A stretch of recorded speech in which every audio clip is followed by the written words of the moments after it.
अर्जुन आस्था को पागलों की तरह चूमे जा रहा था। आस्था उसे रोकने की पूरी कोशिश कर रही थी, लेकिन अर्जुन पर तो उसका कोई भी असर नहीं हो रहा था। अर्जुन आस्था के होठों से किस करते हुए उसकी गर्दन पर आ जाता है और वहाँ किस करने लगता है। अब अर्जुन ने आस्था की साड़ी को उसके कंधे से एक झटके से हटा दिया था, जिससे आस्था की गोरी चेस्ट उसे दिख रही थी, जो अर्जुन को और भी ज़्यादा आउट ऑफ कंट्रोल कर रही थी। अर्जुन की साड़ी हटाने पर आस्था अपने दोनों हाथों को अपनी चेस्ट पर रख लेती है, तो अर्जुन धीरे से उसके हाथों को उसके सीने से हटाता है और फिर उसे अपनी बाहों में उठाकर कमरे में ले जाकर बेड पर लिटा देता है। आस्था इस वक्त काफ़ी ज़्यादा घबराई हुई थी, क्योंकि उसे बहुत अच्छे से पता था कि इस वक्त अर्जुन अपने होश में बिल्कुल नहीं है। वो क्या कर रहा है उसे खुद भी नहीं पता। अर्जुन आस्था को बेड पर लेटाकर खुद उसके ऊपर लेट जाता है और उसे किस करने लगता है। अर्जुन के इस तरीके से बिहेव करने से आस्था को काफ़ी ज़्यादा बुरा लग रहा था, पर फिर भी वो उसे रोक नहीं पा रही थी। और फिर कुछ देर में अर्जुन को डॉक्टर की दी हुई दवाई का असर होने लगता है, जिससे वो उसी तरीके से आस्था के ऊपर ही लेटा रहता है। जब काफ़ी देर बाद भी आस्था को अर्जुन में कोई हलचल महसूस नहीं होती, तो वो उसे अपने ऊपर से उठा देती है। तो वो सो चुका था। आस्था उसे बेड पर लेटाकर ब्लैंकेट अच्छे से उड़ा देती है और फिर वहाँ से उठकर क्लोजेट की तरफ चली जाती है। कुछ देर बाद अब कपड़े चेंज करके सोफे पर लेट जाती है। तकरीबन रात के 3 बजे आस्था की नींद अर्जुन की हड़बड़ाहट की आवाज़ से सुनी, तो आस्था अर्जुन के पास चली आई। वहाँ जाकर देखती है अर्जुन कुछ बड़बड़ा रहा था। आस्था उसके करीब जाकर सुनने की कोशिश कर रही थी, तो उसे सुनाई देता है कि अर्जुन किसी परी का नाम ले रहा है, जिससे आस्था को कुछ समझ नहीं आ रहा था। उसी वक्त अर्जुन के बड़बड़ाने की आवाज़ थोड़ी लाउड हो जाती है, जिससे आस्था को साफ साफ सुनाई दे रहा था कि अर्जुन क्या कह रहा है। अर्जुन ने चिल्लाते हुए कहा, माँ माँ, और फिर अचानक से आस्था का हाथ ज़ोर से पकड़ लिया। प्लीज़ प्लीज़ मुझे छोड़कर मत जाओ प्लीज़। तो आस्था ने अर्जुन को शांत कराते हुए कहा, रिलैक्स, आप शांत हो जाइए, मैं आपको छोड़कर कहीं नहीं जा रही हूँ। और फिर प्यार से उसके सर को सहलाने लगती है, जिससे अर्जुन थोड़ा शांत हो जाता है। उधर अमन तनु को उसके घर ड्रॉप कर देता है। जब अमन तनु को घर ड्रॉप करता है, वापस लौट ही रहा था, तभी अनु की माँ अमन को देख लेती है। उसे रोकते हुए पूछती है, कौन हो तुम और इतनी रात को यहाँ क्या कर रहे हो? अमन ने कहा, जी मेरा नाम अमन है और मैं यहाँ तनु को छोड़ने आया था। तनु की माँ ने थोड़ा सख्त लहजे में कहा, छोड़ने आए थे? कहाँ से और इतनी रात को मेरी बेटी को कहाँ लेकर गए थे तुम? ये सब सुनकर अमन ने अपने मन में सोचते हुए कहा, लगता है पूरी की पूरी फैमिली ही मेंटल है, पागल है पूरी की पूरी फैमिली। तभी अनु ने अपनी माँ से कहा, माँ ये आप क्या बात कर रही हैं? मैंने आपको फ़ोन पर बताया था ना कि मुझे आने में लेट हो जाएगा, और ये मेरे ऑफिस में काम करते हैं और यही मुझे छोड़ने आए थे। तनु की माँ ने अमन को अंदर बुलाते हुए कहा, अरे बेटा, तुम इतनी देर से वहाँ क्यों खड़े हो? थक गए होगे, पानी तो पी लो। और फिर वैसे भी मुझे पता है इसने तेरा दिमाग पूरा ख़राब करके रख दिया होगा। मेरी बेटी है ही इतनी बकवास। वो ये सब तनु की तरफ इशारा करते हुए कहती हैं। अमन ने मना करते हुए कहा, नहीं आंटी, इस सब की कोई ज़रूरत नहीं है, वैसे भी मुझे लेट हो रहा है, मैं चलता हूँ। इधर आस्था को प्यास लगती है, तो वो टेबल पर रखे जग को उठाकर देखती है। उसमें पानी नहीं था, जिससे वो पानी पीने के लिए किचन में जाती है। जब आस्था पानी पीने के लिए वापस आ रही थी, तो उसकी नज़र हॉल में बैठी सुमित्रा आंटी पर जाती है, जो काफ़ी ज़्यादा परेशान लग रही थी। आस्था उनके पास चली जाती है। आस्था उनके पास जाकर पूछती है, क्या हुआ आंटी, सब ठीक तो है ना? आप इस वक्त यहाँ, आप सोई नहीं अभी तक? सुमित्रा आंटी ने परेशान होते हुए कहा, नहीं बेटा, मुझे नींद नहीं आ रही है, वो मुझे अर्जुन बाबा की बहुत फिक्र हो रही थी। आस्था ने आंटी को समझाते हुए कहा, आंटी अब वो बिल्कुल ठीक हैं, तो अब आप चिंता मत कीजिए। वैसे मुझे आपसे एक बात पूछनी थी। सुमित्रा आंटी ने कहा, हाँ बेटा बोलो, क्या पूछना है? आस्था ने कहा, आंटी मुझे ये पूछना था कि सर की माँ के साथ क्या हुआ था, और ये परी कौन है? सुमित्रा आंटी ने आस्था को देखते हुए कहा, तुम ये सब क्यों पूछ रही हो, और तुम्हें परी के बारे में किसने बताया? आस्था ने सुमित्रा आंटी से कहा, वो अभी मैंने अर्जुन सर को नींद में बड़बड़ाते हुए सुना, इसलिए आपसे पूछ रही हूँ। सुमित्रा आंटी ने घबराते हुए कहा। अब वो ठीक तो है ना?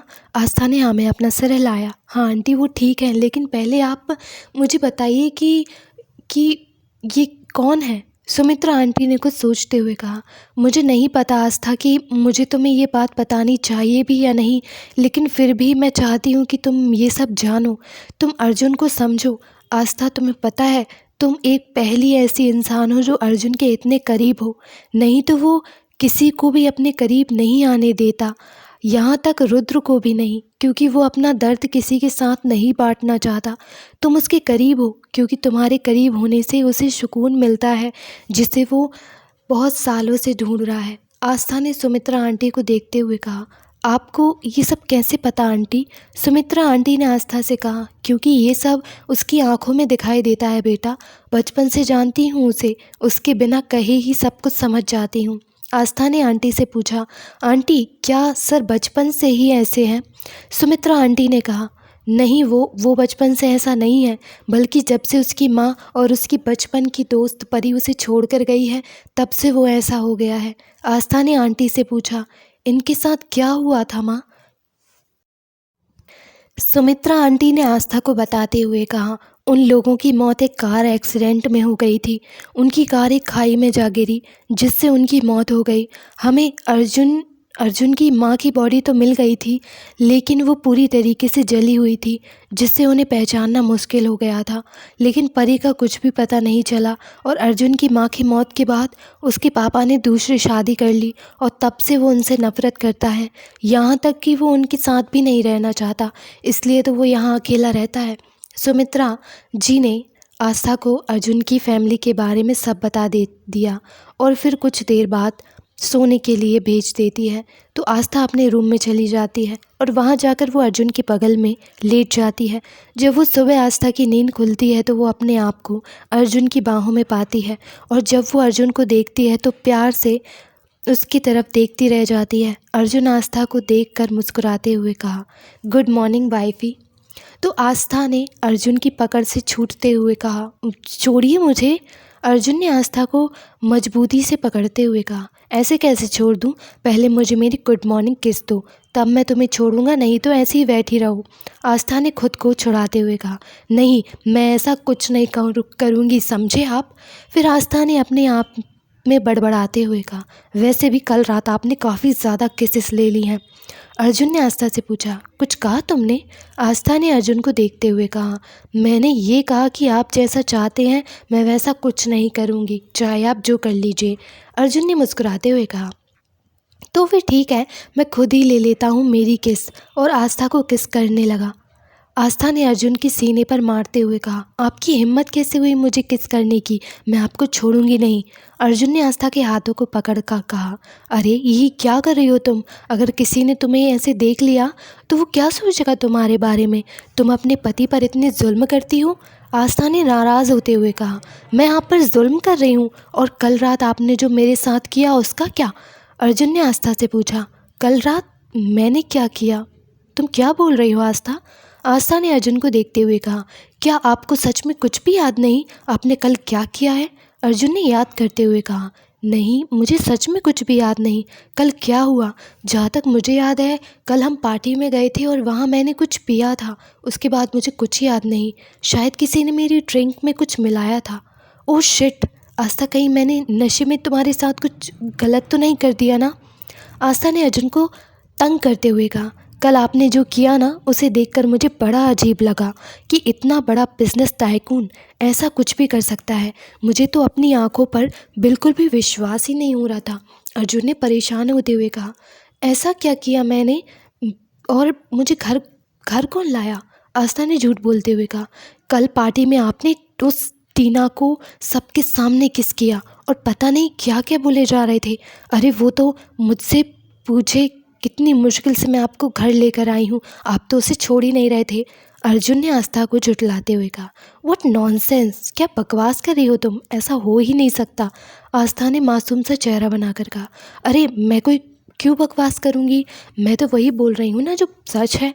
आस्था की बात सुनकर अर्जुन का दिमाग ख़राब होने लगता है, और फिर अर्जुन ने चिढ़ते हुए कहा। What nonsense! क्या बकवास कर रही हो? और आस्था ने अर्जुन से कहा, मैं कोई बकवास नहीं कर रही हूँ और मैं वही बोल रही हूँ जो सच है, मुझे नहीं पता।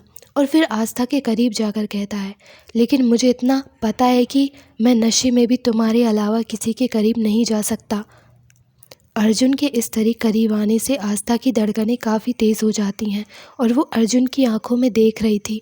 आस्था को इस तरीके से देखने से अर्जुन ने उसके सामने हाथ हिलाते हुए कहा, क्या हुआ वाइफी, कहाँ खो गई?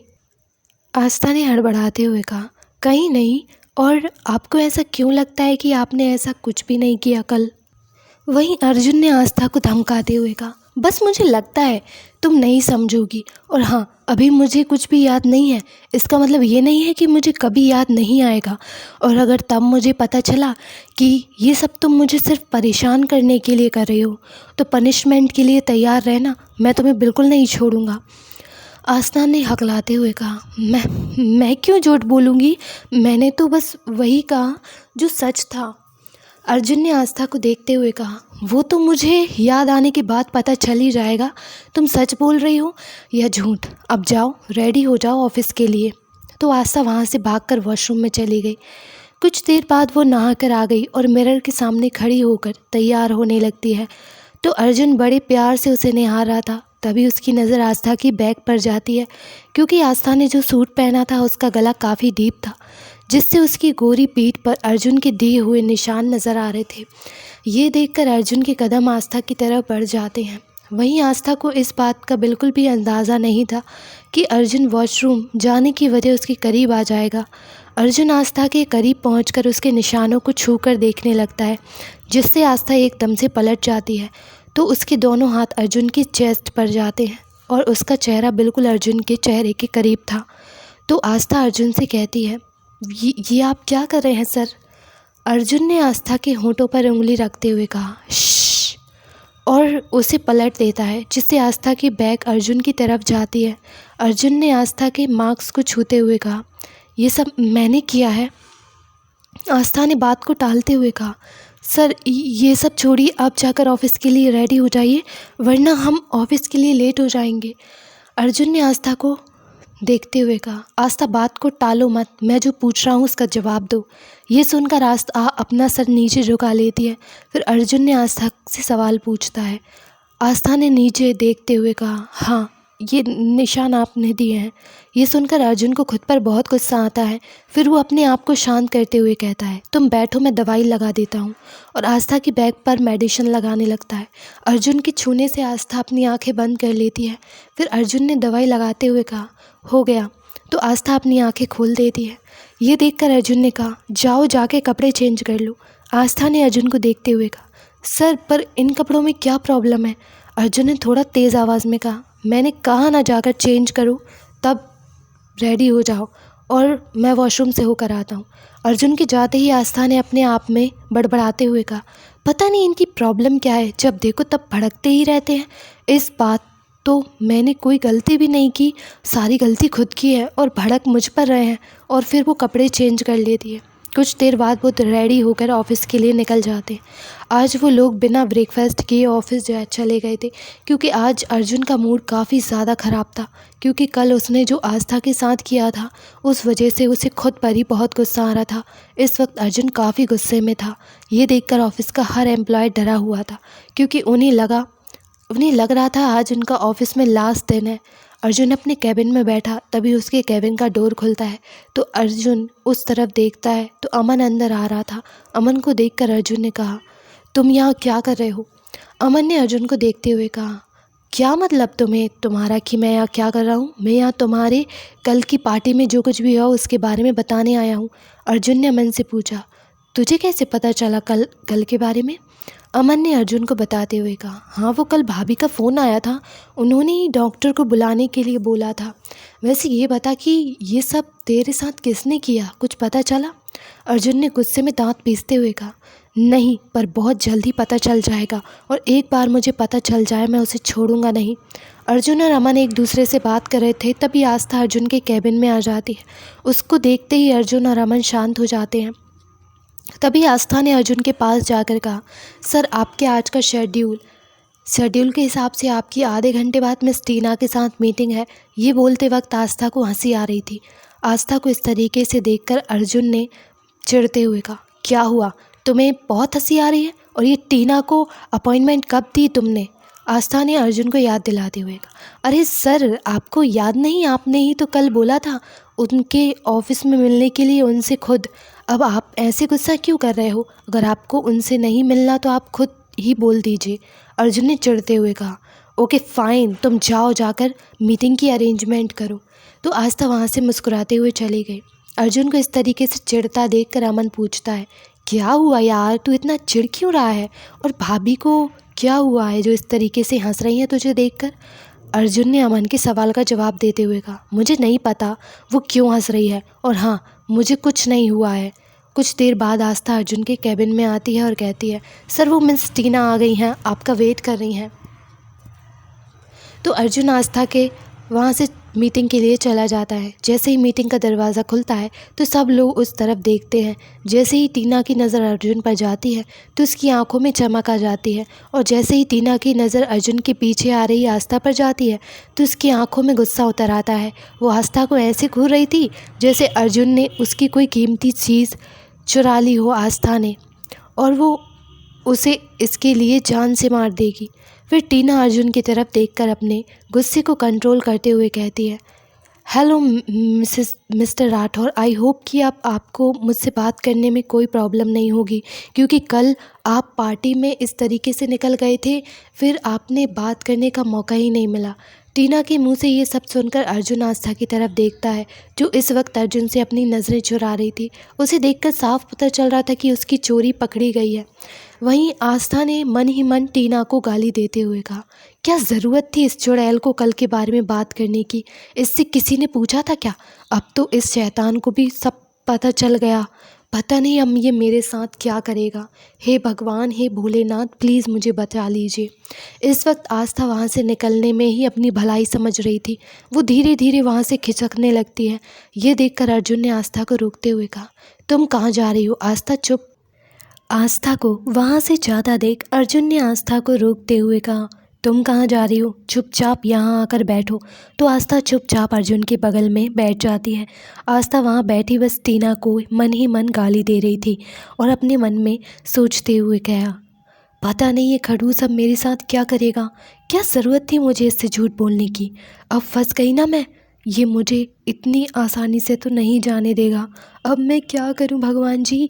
कुछ देर बाद मीटिंग ख़त्म हो जाती है तो सबसे पहले आस्था वहाँ से बहाना बनाकर ऐसे भागती है जैसे उसके पीछे भूत पड़ गया हो। उसको इस तरह भागता देख अर्जुन समझ जाता है और अर्जुन ने अपने मन में खुद से कहा, मैं भी देखता हूँ आस्था, तुम मुझसे कब तक बचकर भागती हो। तभी अर्जुन के कानों में अमन की आवाज़ आती है जो उससे वहाँ से चलने के लिए बोल रहा था। अर्जुन वहाँ से अपने कैबिन में चला जाता है। वहीं जब टीना वहाँ से जा ही रही थी तो वो आस्था से टकरा जाती है, जिससे आस्था के हाथ में पकड़ी हुई फाइल्स नीचे गिर जाती हैं। तो आस्था बिना टीना की तरफ ध्यान दिए नीचे बैठकर अपनी फ़ाइल उठाने लगती है। आस्था को इस तरह अपने पैरों के पास बैठा देखकर टीना ने आस्था को नीचा दिखाते हुए कहा, आखिर तुम्हें तुम्हारी औकात पता चल ही गई मिस सेक्रेटरी, तुम्हारी यही जगह है और यही औकात है। वहीं जब आस्था ने टीना की आवाज़ सुनी तो वो अपना सर उठाकर ऊपर देखती है तो टीना उसे ही देख रही थी और अजीब तरीके से मुस्कुरा रही थी। तो आस्था ने अपनी फ़ाइल उठाकर उसके सामने खड़ी होकर आस्था ने टीना को देखते हुए कहा, मुझे तो मेरी औकात बहुत अच्छे से पता है, लेकिन लगता है आप अपनी औकात भूल गई हैं, क्योंकि कल जिस तरह से सर ने आपकी बेइज्जती की थी फिर भी आप यहाँ मुंह उठाकर चली आई। ये बोलकर आस्था वहाँ से टीना को इग्नोर करके चली जाती है। वहीं आस्था के जाने के बाद टीना ने गुस्से में अपने दांत पीसते हुए कहा, बहुत हवा में उड़ रही हो ना। अगर मैंने तुम्हें तुम्हारे पंख ना काट दिए तो मेरा नाम भी टीना नहीं। तुम्हें पता नहीं है कि क्या देखा अर्जुन ने तुम में, जो उस दिन तुम्हें किस करने से पहले एक बार भी नहीं सोचा। लेकिन अब मैं तुम्हें तुम्हारी सही औकात बताऊंगी, वो भी बहुत जल्द। You wait and watch.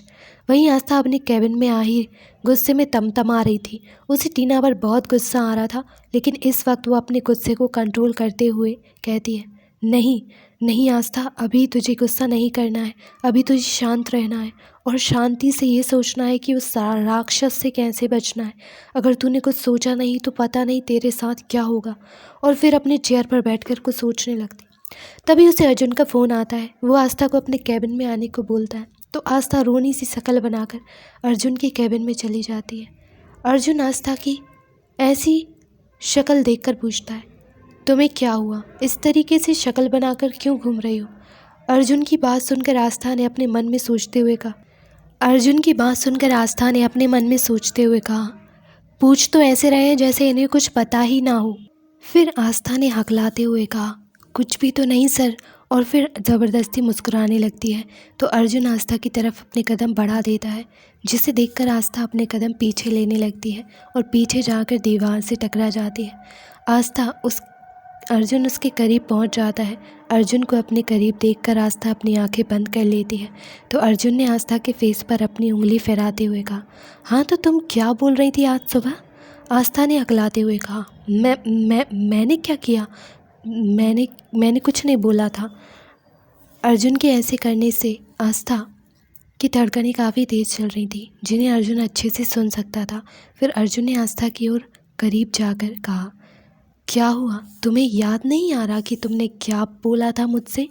फिर अर्जुन ने आस्था की नेक पर किस करते हुए कहा, तुमने कहा था कि मैंने कल रात नशे में टीना को किस किया था, तो तुम मुझे ये नहीं बताओगी कि मैंने टीना को कैसे किस किया था? आस्था ने नज़रें चुराते हुए कहा, मुझे नहीं पता सर। अर्जुन ने आस्था की तरफ देखते हुए कहा, अरे ऐसे कैसे नहीं पता? तुमने तो खुद अपनी आंखों से टेलीकास्ट देखा था ना। तुम्हें तो सब कुछ पता होना चाहिए, सब कुछ। इससे पहले आस्था कुछ बोल पाती तभी अर्जुन के कैबिन के दरवाज़ा खुलता है तो अर्जुन आस्था से दूर हो जाता है और दरवाजे की तरफ देखता है तो सामने रुद्र खड़ा था, जिसे देखकर आस्था की जान में जान आती है। वो मन ही मन इस वक्त रुद्र को थैंक यू बोल रही थी। वहीं रुद्र उन दोनों के पास आकर दोनों को अजीब तरीके से घूर रहा था। रुद्र ने इस तरह देखने पर अर्जुन ने उससे पूछा, क्या हुआ रुद्र, तुम ऐसे क्यों घूर रहे हो? कोई प्रॉब्लम है क्या? तो रुद्र ने अर्जुन की तरफ देखकर कहा, नहीं भाई, कोई प्रॉब्लम तो नहीं है, लेकिन मैं ये जानने की कोशिश कर रहा हूँ कि आप दोनों कर क्या रहे थे। रुद्र के इस सवाल से आस्था को अजीब लग रहा था और वो इधर उधर देखने लगती है तो अर्जुन ने रुद्र को थोड़ा गुस्से से कहा, तुम्हारे कहने का क्या मतलब है? अर्जुन के इस तरीके से पूछने पर रुद्र ने अपनी बात को सही करते हुए कहा, मेरे कहने का मतलब ये है कि भाई आप यहाँ क्या कर रहे हैं? आपको तो अपनी चेयर पर होना चाहिए ना। तभी आस्था ने अर्जुन को देखते हुए कहा, आई थिंक सर अब मुझे चलना चाहिए। तभी रुद्र ने आस्था को रोकते हुए कहा, एक मिनट आस्था जी। तो आस्था रुक जाती है और रुद्र आस्था के सामने आकर खड़ा हो जाता है। जब वो आस्था से कुछ बोलने वाला था तभी उसकी नज़र आस्था के मांग में सिंदूर और मंगलसूत्र पर जाती है। उसकी आंखें हैरानी से बड़ी हो जाती हैं और रुद्र ने अपने आप में बड़बड़ाते हुए कहा, नहीं यार, ऐसा नहीं हो सकता, ऐसे कैसे हो सकता है? ये ज़रूर मेरा सपना है। रुद्र को इस तरीके से बड़बड़ाता देख आस्था ने पूछा, क्या हुआ रुद्र, तुम ठीक तो हो ना? क्या नहीं हो सकता? तुम क्या बोले जा रहे हो? आस्था की आवाज़ सुनकर रुद्र होश में आता है और आस्था से पूछता है, आपकी शादी हो गई? आस्था ने रुद्र की बात का जवाब देते हुए कहा, हाँ मेरी शादी हो गई। आस्था का जवाब सुनकर रुद्र ने एकदम से चिल्लाते हुए कहा, आपकी शादी हो गई? कब, कैसे, किससे? और आपने मुझे बताया क्यों नहीं? अर्जुन ने रुद्र से कहा, रुद्र क्या बोले जा रहे हो, जाने दो उसे। अर्जुन की बात सुनकर रुद्र शांत हो जाता है और आस्था वहाँ से चली जाती है। आस्था के जाते ही रुद्र ने अर्जुन से कहा, भाई भाभी आस्था जी की शादी हो गई और आप मुझे शांत रहने के लिए बोल रहे हैं। अच्छा ये बताइए कि उनके पति कौन है? उनकी शादी किसके साथ हुई है? अर्जुन ने रुद्र को रिलैक्स करते हुए कहा, रिलैक्स रुद्र, और ये पानी पी लो। रुद्र ने अर्जुन को देखते हुए कहा, भाई मुझे नहीं पानी पीना, पहले आप मेरे सवाल का जवाब दो। अर्जुन ने रुद्र के सवाल का जवाब देते हुए कहा, उनके पति का नाम अर्जुन सिंह राठौर है। रुद्र मुंह बनाते हुए बोलता है, इस अर्जुन सिंह राठौर की तो मैं। तभी उसे ध्यान आता है और वो एकदम से चिल्लाते हुए कहता, क्या भाई, आपने शादी कर ली, और वो भी आस्था भाभी से? भाई आपने शादी कब की और ये बात किसी को बताई क्यों नहीं? दादी को भी नहीं। अर्जुन ने रुद्र को समझाते हुए कहा, और तुम भी ये बात किसी को नहीं बताओगे घर पर। रुद्र ने अर्जुन से कहा, लेकिन भाई क्यों, आप ये बात किसी को क्यों नहीं बताना चाहते? अर्जुन ने रुद्र को समझाते हुए कहा, बिकॉज तुम्हारी भाभी इस शादी को नहीं मानती, और जब तक वो इस शादी को नहीं मानेगी, एक्सेप्ट नहीं करेगी, मैं किसी को कुछ नहीं बताने वाला। रुद्र ने अर्जुन से पूछा, लेकिन भाई क्यों वो इस शादी को नहीं मानती, और अगर वो इस शादी को नहीं मानती तो उन्होंने आपसे शादी ही क्यों की? तभी अर्जुन के कैबिन का दरवाज़ा अमन ने खोला और आते हुए कहा, उन्होंने शादी नहीं की, बल्कि तुम्हारे भाई ने उनसे शादी की है, वो भी ज़बरदस्ती। तो हेलो एवरीवन, आई होप आपको आज का एपिसोड पसंद आया होगा, और आपको क्या लगता है कि इस स्टोरी में क्या होगा, क्या नए धमाके आएंगे, और अर्जुन की फैमिली को जब पता चलेगा कि अर्जुन ने शादी कर ली है तो क्या होगा, और आपको बहुत जल्द सस्पेंस देखने को मिलेंगे आगे। प्लीज़ बताइए स्टोरी कैसी लग रही है, और आप इस स्टोरी में और क्या क्या देखना पसंद करेंगे, या क्या देखना और चाहते हैं, प्लीज़ कमेंट में बताइएगा। Thank you for watching.